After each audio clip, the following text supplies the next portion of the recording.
Today I wanted to talk about spool clamps. Now, everyone probably knows what spool clamps are. They're these things, okay? They pretty much have a threaded rod, some dowel ends that are stuck in, and one's stuck in and one's sliding on some sort of threaded rod. Okay, sometimes there's a shaft there that doesn't have thread on it, but nonetheless, that's basically a spool clamp. Now, it's possible to make one without the spool, basically just blocks of wood. That's certainly reasonable to do. Or you can turn something on a lathe and do it that way. Now, that's kind of the traditional concept of the spool clamp. And what I'd like to talk about today is something that's not traditional, and I've never seen anyone do it but me, so I'm going to introduce it here. This is my non-spool spool clamp. Now, why I developed this was that I'm an experimental luthier, which means that I change things on a guitar and then try to see what difference that made in the sound. And the only way I know of to do that, honestly, is to use the same instrument and just change something inside that instrument and put it all back together and see if it changed the sound. Now, there are limitations to that. You don't always remember what it sounded like. You can record, and as long as you leave your recording set up the same, that's a good way to go about it. It doesn't necessarily catch everything that you hear when you play, directly, but it's about as good as we can get, because honestly, I don't think we can remember sounds that well. We can recognize sounds, but hearing them after a certain amount of time and going, oh, this is different from that, yeah, a little bit iffy. So I'm not that convinced that humans can do that, or at least I can't.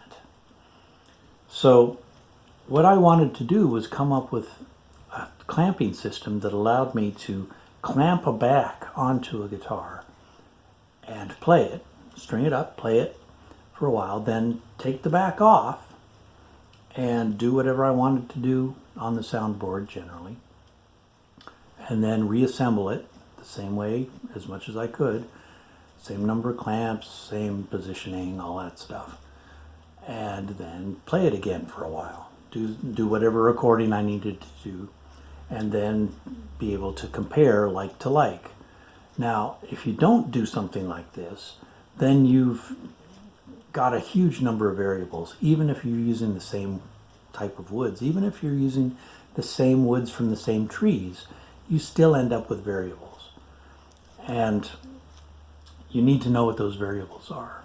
So using this method with this kind of clamp allows me to assemble a guitar, string it up, play it, take the back off. I haven't glued the back on at all.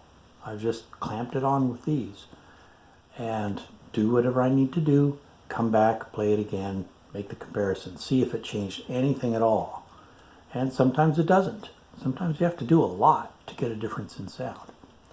So anyway, I'm going to do some close-up shots of this and show you a little bit what this is, how it was made, and I'm not aware of anyone making anything like this, my invention. So I give it to you guys, see if it's worth spending a night or two making a bunch of these. It usually takes at least 30 of these to go around a guitar, or at least to have that many of them that you can work with. So I'm going to turn the camera around and do some close-up shots, and we'll see if I can speak coherently about it. Here is the spool clamp. It's not really a spool clamp, the unspool clamp, maybe the flat clamp. And as you can see, it's primarily made up of an L bracket kind of thing. You can get this at a hardware store in 3-foot lengths. Just, I don't know, that's not even an 1/8 inch L bracket. Some cork, which you should be able to buy in a roll kind of format, like that, right? Glued onto the face of that. Some kind of hardwood that's not going to split on you. That, in this case, I'm not really sure what this wood was. I think it was sold to me as Caviuna, which I have no idea what that is or was. I used it, well, I think I used it as a fretboard on some things. But basically just a block with a hole drilled in it so that you can put a nut in there. And then another hole drilled here through the aluminum that allows a little bit of movement on here. Remember, the guitars I make have arched top and back, so I need a little bit of movement on these. And then basically just a screw. I mean, it needs to be a long enough screw so that when you come out this far, you can attach the top and the back on, which on most of my guitars is around 4 inches.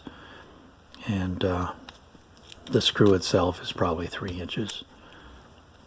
So that's pretty much what it is. This, you can sort of see how thick that is. A little over 1/4 of an inch, maybe close to 1/2 an inch, 3/8 maybe. And then length, this one's only about 1 inch. This one's looks like 2 inches. And then, of course, you have to drill your holes, one all the way through for this one. And it has to be just on the other side of that slot. Have to set up your bandsaw to get that slot just right. And then on this one, it has to go far enough in here so that it can come out, because as you turn this, it's going to pull out. So that's pretty much what it is. Note the little brass rod there. You can use whatever you want there, but the point is to make sure that it all holds together as it's pulling apart. And also, not pulling apart, but pulling in, so that you attach the top and the back to that. Now, I've used this for normal assembly as well as this experimental concept. And I also, you can see the color on the tip here. I have 2 different sizes of screws, and so I color coded them so I know which one is which.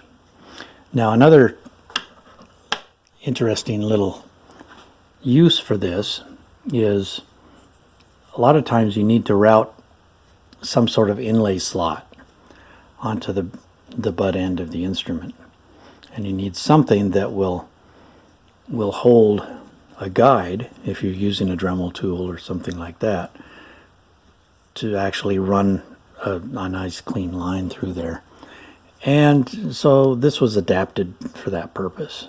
I haven't used it very much, but at least the concept was there. So there you have that. Hopefully that gives a little bit of a concept of what this is and why it might be useful,